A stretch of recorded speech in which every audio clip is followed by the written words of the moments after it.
म्हणले तसं गेलेगाव होण्याचं काही दोष नाही आता पाहिलं तर आता बरं रोडलाच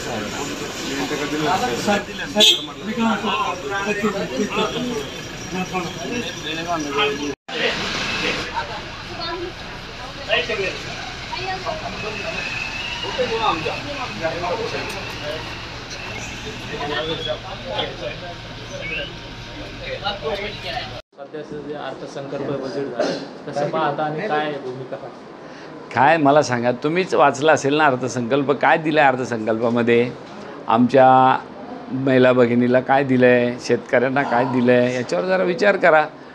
आपल्या लोकसभेचा जाहीरनामा होता की आम्ही महिला भगिनीच्या खात्यावर 1,00,000 रुपये टाकणार, बरोबर आहे.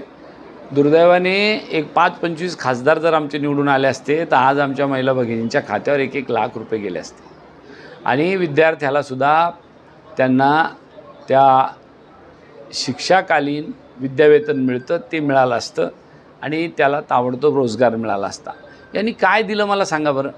शेतकऱ्याचं काय दिलं? तोंडाला पानं पुसली. शेतकऱ्यांची 100% कर्जमाफी करावी हे राहुल गांधीने त्यांच्या आपल्या जाहीरनाम्यामध्ये महाविकास आघाडीचे घेतलं होतं, बरोबर आहे. काय दिलं यांनी? GST माफ केला शेतकऱ्यांचा.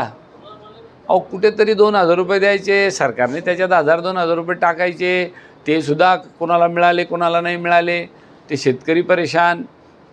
त्यांनी खरं काय करायला पाहिजे होतं तर 100% कर्जमाफी करायला पाहिजे होती. 100% शेतकऱ्यांच्या अवजारावरचा GST माफ करायला पाहिजे होता. लाईट बिल माफ केलं आहे, याचा अर्थ असा आहे का? अहो आत्ता गेल्या 10 वर्षापासून सातत्याने शेतकरी आमचा दुष्काळाला तोंड देतो आहे. कोणी मोटर चालवल्या? हो, सगळ्यांच्या इलेक्ट्रिसिटीत मोटर तर बंदच आहे. मला सांगा, आपल्याकडे बागायत आहे का जालना जिल्ह्यामध्ये? किती बागायत आहे, किती मोटर चालल्या? हे सगळा बेनिफिट त्यांनी त्यांच्या पद्धतीने कोणत्या तरी एखाद्या भागाला, जिथं 100% बागायत आहे त्या भागाला होतो. आपल्या जालना जिल्ह्याला काय फायदा झाला त्याचं सांगा. कधीतरी कोणाचं तरी बिल, अहो मी तर या मताचं आहे, त्यांनी काय करायला पाहिजे होतं, यानंतर शेतकऱ्याला वीज कायमस्वरूपी माफ राहील अशी भूमिका घ्यायला पाहिजे होती. ते देतात सोडून आणि बारीकसं काहीतरी देतात आणि त्याची चर्चाच लई मोठी करतात. म्हणून तुम्हाला सांगतो, सगळ्या महाराष्ट्रातल्या जनतेच्या तोंडाला पानं पुसणारा हा अर्थसंकल्प आहे आणि नुसती फसवणूक आहे. आणि उद्धव साहेब ठाकरे म्हटले ना की हे येणाऱ्या निवडणुकीपुरतं वाटलेलं चॉकलेट आहे, तसा प्रकार आहे हा. म्हणून त्यांनी काहीही केलेलं नाही.